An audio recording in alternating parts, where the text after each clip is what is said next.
So I'm looking in God's Kingdom Rules book, the latest book from the Watchtower, 2014.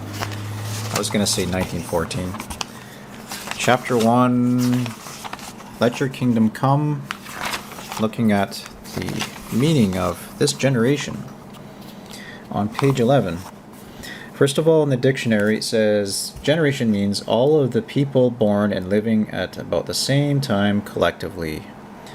And they give a figure, an average time span of 30 years. Say you have parents, and on average, 30 years before they have children, on to the next generation.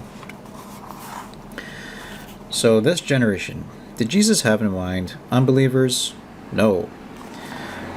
Before I continue, the changes of the Watchtower's teachings through the years of this generation has been documented, so you can see what they used to teach. Every 10 years or so, it changed. Consider his audience. Jesus related this prophecy to a few apostles who had approached him privately. The apostles would soon be anointed with Holy Spirit. Note also the context. Before he spoke about this generation, Jesus said, "Now learn this illustration from the fig tree. Just as soon as its young branch grows tender and sprouts its leaves, you know that summer is near. Likewise also you, when you see all these things, know that he is near at the doors." Jesus' anointed followers, not unbelievers, would see the things he foretold and would discern their significance, namely that Jesus is near at the doors. Therefore, when Jesus spoke of this generation, he had in mind his anointed followers will by no means pass away until all these things happen. How will this or those words prove true? To answer that, we need to know two things, the meaning both of generation and of all these things. So we already looked at the meaning of generation. The term generation often refers to people of varying ages whose lives overlap during a particular period of time. A generation is not overly long, and it comes to an end. The expression all these things includes all the foretold events during Jesus' presence, from its beginning in 1914 until its culmination at the Great Tribulation. So, the Watchtower Society used to teach that Jesus was invisibly present starting in 1874, but that changed. How then may we understand Jesus' words about this generation? The generation consists of two overlapping groups of anointed ones. The first is made up of anointed ones who saw the beginning of the fulfillment of the sign in 1914, and the second, anointed ones who for a time were contemporaries of the first group. At least some of those in the second group will live to see the beginning of the coming tribulation. The two groups form one generation because their lives as anointed Christians overlapped for a time. And the footnote, anyone who is anointed after the death of the last of the anointed ones in the first group, that is, after those who witnessed the beginning of pains of distress in 1914, would not be part of this generation. What may we conclude? Well, we know that the sign of Jesus' presence and kingdom power is clearly evident around the globe. We also see that the anointed ones who are still alive and part of this generation are getting on in years, yet they will not all die off before the Great Tribulation begins. Therefore, we can conclude that very soon indeed God's kingdom will come and exercise its rule over the earth.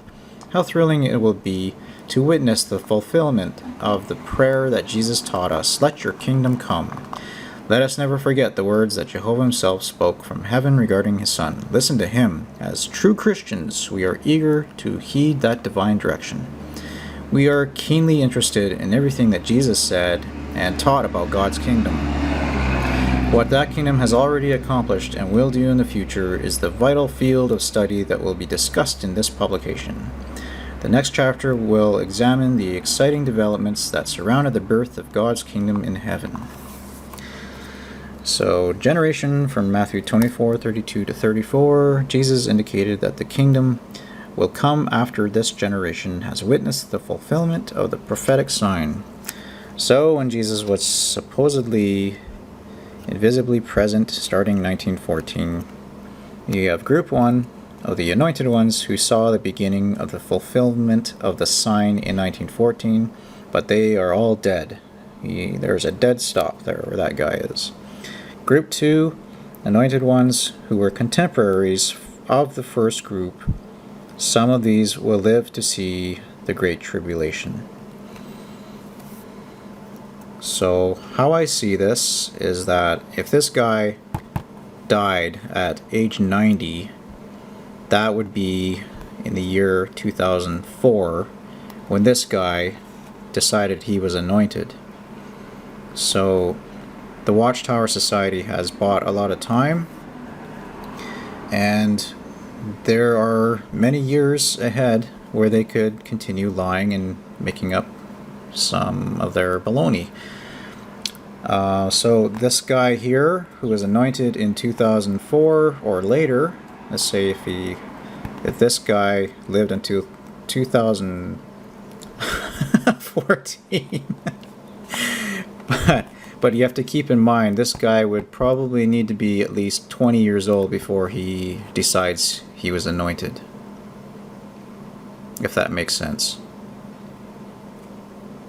In 1914, he would have to be 20 years old. But the Watchtower Society has bought time. Anybody who thinks that they're anointed after this guy or that group died are not in this class of contemporaries. I hope that made sense, and it's, like I said, just a bunch of baloney to me.